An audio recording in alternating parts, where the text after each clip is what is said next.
Hello and welcome, and today's video is all about locking carabiners. So let's dive in.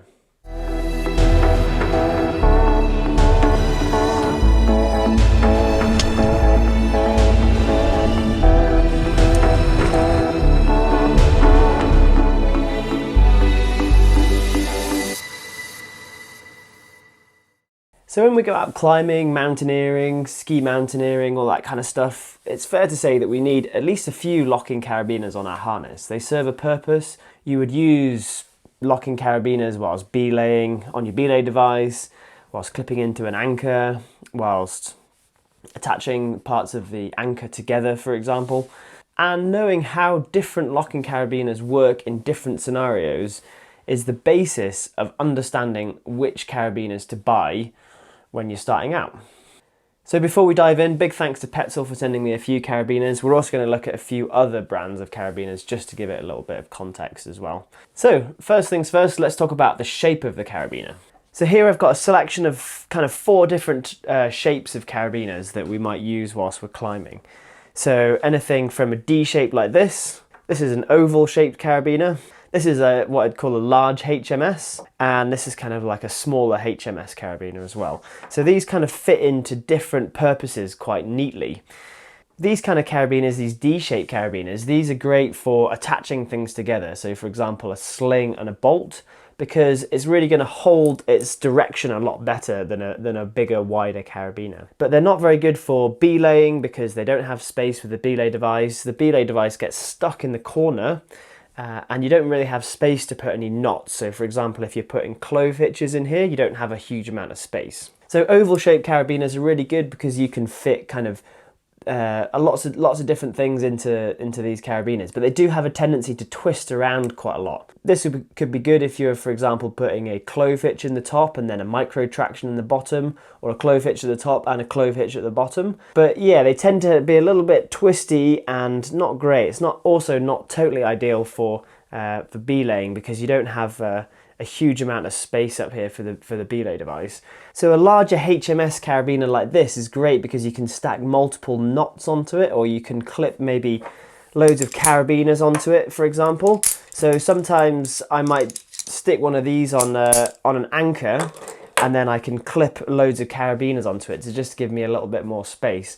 Or I might put several clove hitches in here, for example, if you're building a trad belay where you want to use the rope to reduce the impact on the anchor, you might put several clove hitches in here. So having a wider opening at the top would be super useful for that.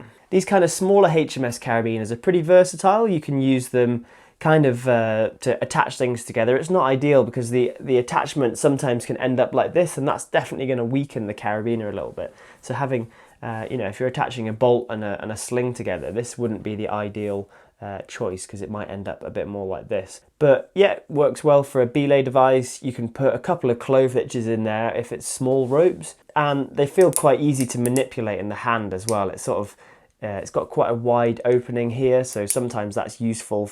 So having a few different shapes of carabiner on your harness is super useful, and when you're going out and buying them, just think about exactly what you're going to be using it for, and then buy a carabiner for that.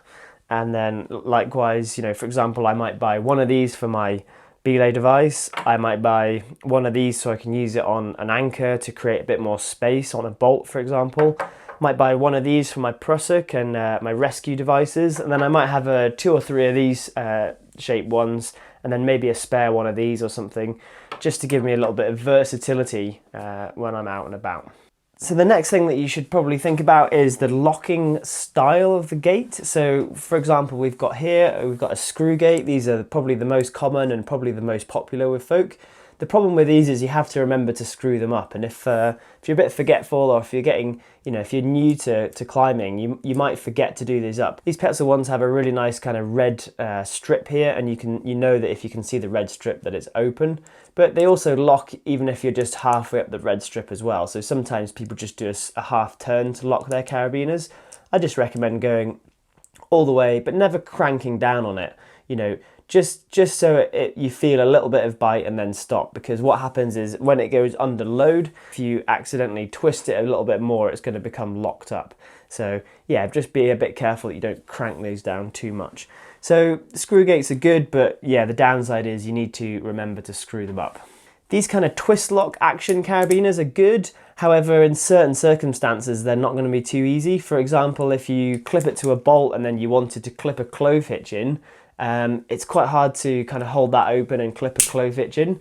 So having something like this that stays open, and then you can, you know, clip a knot in and then screw it up afterwards is quite useful. These I think really come into their own for like a lanyard, a cow's tail attachment. So something like the Petzl dual, or the Petzl Connect or Dual Connect Adjust. These things really come into their own. I think that's the perfect carabiner.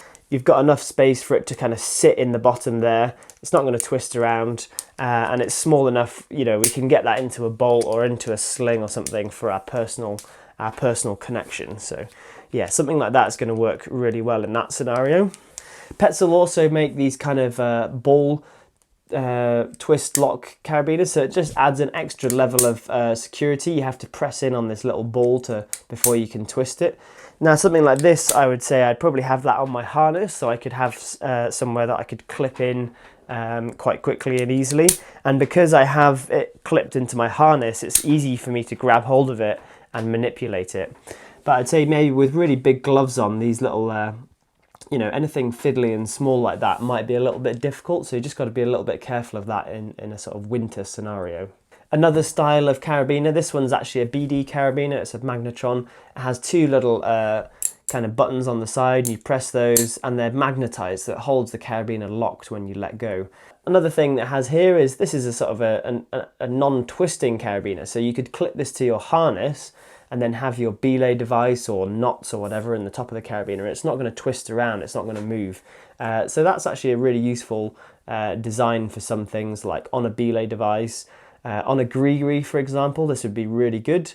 I also use this guy on my harness for putting my clove hitch in when I've tied off my coils when I'm on a glacier, for example.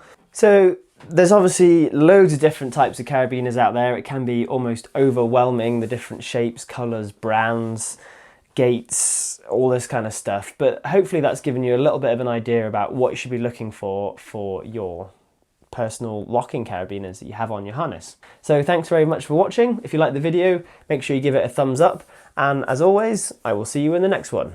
Cheers, guys.